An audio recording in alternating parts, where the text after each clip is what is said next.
Bueno, pues vamos a resolver a continuación el apartado B de los ejercicios de repaso que tenemos para la unidad de eficiencia y de complejidad, ¿vale? Entonces aquí lo que tenemos es básicamente un bucle for, ¿de acuerdo? Un primer bucle for,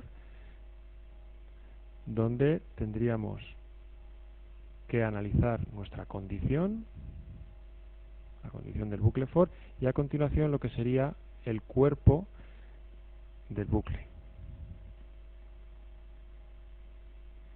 ¿Vale? Entonces, este bucle for es lo que podríamos llamar, o lo que podríamos decir que va a ser nuestro bucle A, nuestro primer bucle, ¿vale? Y en principio lo que haríamos sería resolverlo a través de un sumatorio. El sumatorio desde su contador i igual a 0 hasta su contador i igual a n.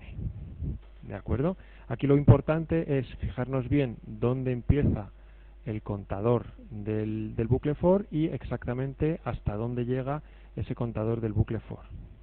¿De acuerdo? Entonces es importante darnos cuenta que esto es un menor o igual, lo que quiere decir que vamos a llegar a alcanzar el valor de n. Por lo tanto, diremos que el contador del bucle va a empezar en 0 y va a llegar hasta n. ¿De acuerdo? Y entonces ahora lo que tendremos que hacer será incluir dentro de nuestro sumatorio el orden de la condición más el orden del cuerpo del bucle. ¿Vale? El orden de la condición es algo que podemos sacar de forma más o menos inmediata, puesto que tenemos aquí, que es básicamente, lo tenemos aquí, es básicamente comparar el valor del contador i con un valor numérico, en este caso sería nuestra n, ¿no? Entonces esa simple comparación nos va a venir a indicar que el orden de la condición va a ser algo de orden constante.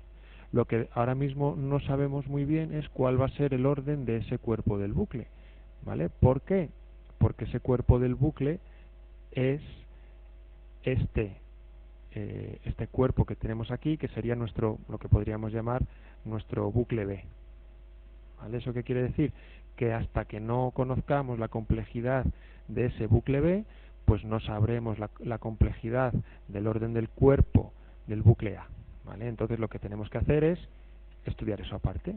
¿Vale? Vamos a tener en principio ahora nuestro bucle B, ¿vale? Nuestro bucle B, donde tenemos otra vez un for que tiene un contador J que empieza en 0 y que tiene ese contador J que alcanzar el valor justo anterior a la i antes de salirse. Es decir, que el último valor útil que va a tomar ese contador J, ¿vale?, va a ser el i menos 1. Entonces, nuestro bucle B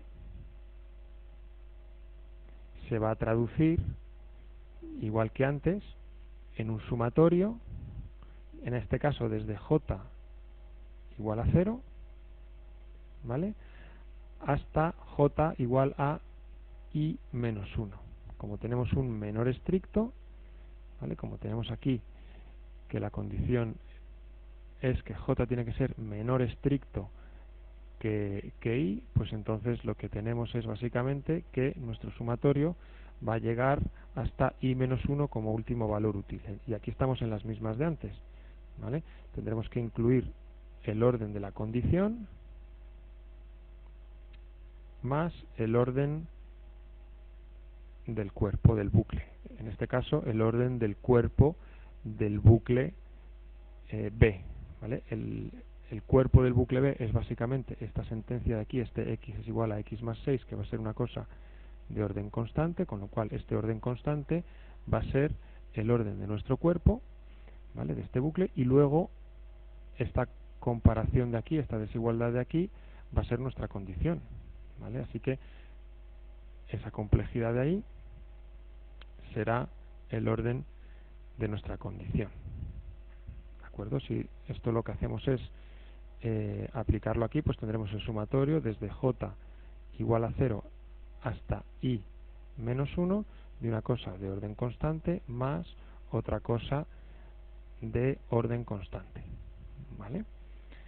Entonces aquí lo que haremos, por simplificar un poco, aunque vayamos a perder un poquito de precisión, pues nos quedaremos con el mayor de estos dos órdenes, como veíamos antes. Entonces nos va a quedar que va a ser una cosa de orden constante, ¿vale? Entre una cosa de orden constante y otra también de orden constante, pues nos quedaríamos con orden constante directamente, ¿vale? Así pues, lo que tendremos es, si continuamos el desarrollo por aquí abajo de nuestro bucle B, ¿de acuerdo? Lo que vamos a tener es entonces el sumatorio desde j igual a 0 hasta i menos 1 de una cosa que es de orden constante, es decir, ya pongo directamente 1, ¿vale? Entonces aquí, es lo de siempre aquí, tenemos que fijarnos que lo que haya dentro del sumatorio no sea dependiente o no vaya a ir variando a medida que va cambiando el valor del contador. Como el contador es una j y lo que yo tengo dentro del sumatorio es un valor constante, en este caso el número 1, pues lo podemos resolver de forma directa aplicando la formulita esta que tenemos de el de arriba, es decir, i menos 1, menos el de abajo, que en este caso es 0, más 1. ¿De acuerdo? Entonces aquí ya directamente nos va a salir que esto es i, y esto pertenece por tanto al orden de i.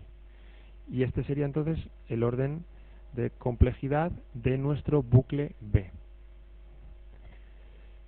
Por lo tanto podemos volver arriba y entonces ya tendríamos cuál sería la complejidad aquí, ¿vale?, de el cuerpo de nuestro bucle A, de nuestro primer for, el primero de los dos for que nos encontramos. ¿De acuerdo?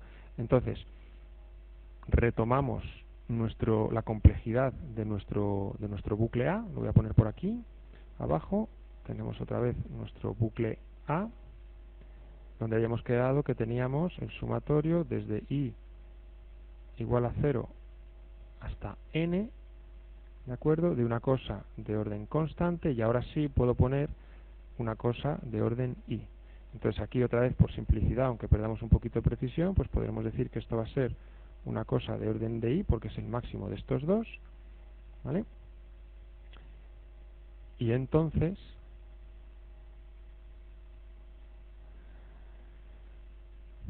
podríamos poner directamente ya que es el sumatorio desde i igual a 0 hasta n de i, ¿vale? Y aquí ocurre justo lo que comentábamos hace un rato. Tenemos que fijarnos si lo que hay dentro del sumatorio, si el contenido del sumatorio depende o no depende del propio contador o de la propia variable ligada del sumatorio, ¿vale? Aquí, en principio, lo que nosotros tendríamos que hacer es aplicar la fórmula